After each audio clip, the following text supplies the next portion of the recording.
ఒంటిమిట్ట మండలంలో బాల్య వివాహాలు చేసుకోకుండా అరికట్టాలని ఎంపీడీఓ సుజాత అన్నారు. ఎంపీడీఓ కార్యాలయంలో ఆశా కార్యకర్తలు, అంగన్వాడీలు, మహిళా పోలీసులు, ఏఎన్ఎంలతో సమావేశం నిర్వహించారు. ఈ సందర్భంగా ఎంపీడీఓ సుజాతతో పాటు సంబంధించిన అధికారులు మాట్లాడుతూ చిన్న వయసు బాలికలకు వివాహం చేస్తే కలిగే నష్టాలపై తల్లిదండ్రులు అవగాహన కల్పించాలని సూచించారు. నిబంధనలు ఉల్లంఘిస్తే ఏ సెక్షన్ కింద కేసులు నమోదు చేయవచ్చో ప్రజలకు అవగాహన కల్పించాలని తెలిపారు.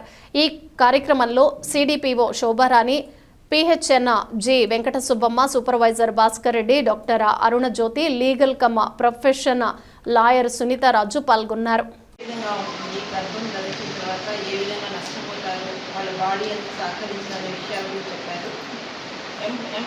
చైల్డ్ మ్యారేజ్ జరగకుండా చూస్తామని చెప్పి తెలియజేశారు.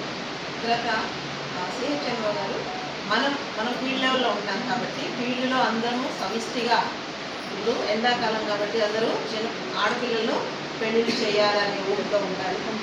మనం డోర్ టు డోర్ తిరుగుతాం కాబట్టి ఏ విలేజ్లో ఆడపిల్లలు ఏ వయసులో ఉన్నవారని మనకు తెలుస్తుంది.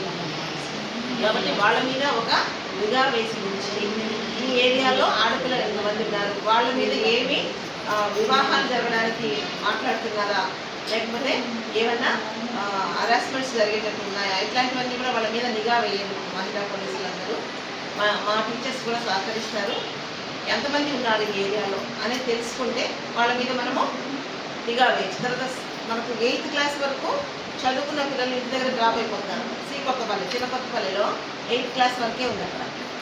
తర్వాత వాళ్ళ స్కూల్లో పంపించండి, ఇక్కడ ఒంటిమిట్ట కంటే మేము ఆడపిల్లలను ఒంటరిగా పంపించమని నేను ఆ రోజు అక్కడ సర్వే చేశారనమాట. మీటింగ్ పెట్టి ఏర్పాటు చేస్తే తల్లులు అంటున్నారు, మేము ఆడపిల్లల్ని పంపించండి మేడం, ఎందుకు భయపడతా అన్నారు, బయటకు పంపించాలి.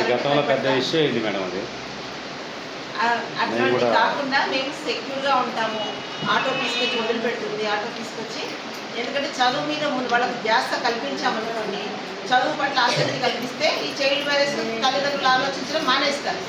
మా బిడ్డ చదువుతుంది, మేము పెళ్లి చేయము, ఎవరైనా వచ్చినప్పుడు ఆ విధంగా చెప్తారు. చదువు మానేసి ఇంట్లో ఉందనుకోండి, పేరెంట్స్కి ఏమవుతుంది, వాళ్ళ మీద ఫోకస్ చేసి అమ్మాయిని పెళ్లి చేసి పంపించేద్దాము అనే దృష్టి వాళ్ళ మీద ఉంటుంది కదా.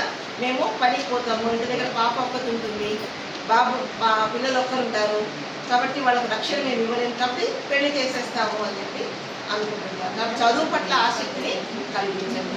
బాల్య వివాహాలు అయినట్టు అంచనా వేసినారు. కాబట్టి బాల్య వివాహాల్లో మనము అరికట్టాలి. ఈ వయసులో పిల్లలు 13 సంవత్సరాల నుండి 19 సంవత్సరాల పిల్లల్లో హార్మోన్స్ ప్రాబ్లం వల్ల తిరగడం వల్ల మానసికంగా వాళ్ళు శారీరకంగా భావోద్వేగంగా వాళ్ళు ఉంటారు. వాళ్ళకి కోపం ఎక్కువగా ఉంటుంది. చెప్పిన మాట మనకు వాళ్ళు చెప్పిందే వేదం అన్నట్టు చెప్పినా కూడా వాళ్ళ పట్టుదలే మాదే ఎక్కువ పట్టుదల అన్నట్టు వాళ్ళు ఉంటారు.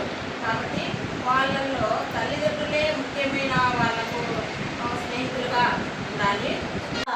ఒంటిమిట్లో తక్కువే, కొన్ని చోట్ల అయితే ఎక్కువ జరుగుతుంది. అట్లూరులో కానీ కొన్ని కేసులు వచ్చింది. అట్లూరులో నేను ఉన్నప్పుడైతే చాలా కేసులు అవే అయిపోయింది. వాళ్ళు తర్వాత నందలూరు మీద 2-3 కేసులు. ఇక్కడికి వచ్చినాక నాకు ఆ కేసులు అనేది నా నోటీస్కి రాలా, జరగరా. అట్లా ఆ విధంగానే ఉండాలి. మనం బాల్య వివాహాలు అనేది అరికట్టాలి. అరికట్టి రాకుండా చూసుకుంటాం. ఓకే, అందరికీ థ్యాంక్స్.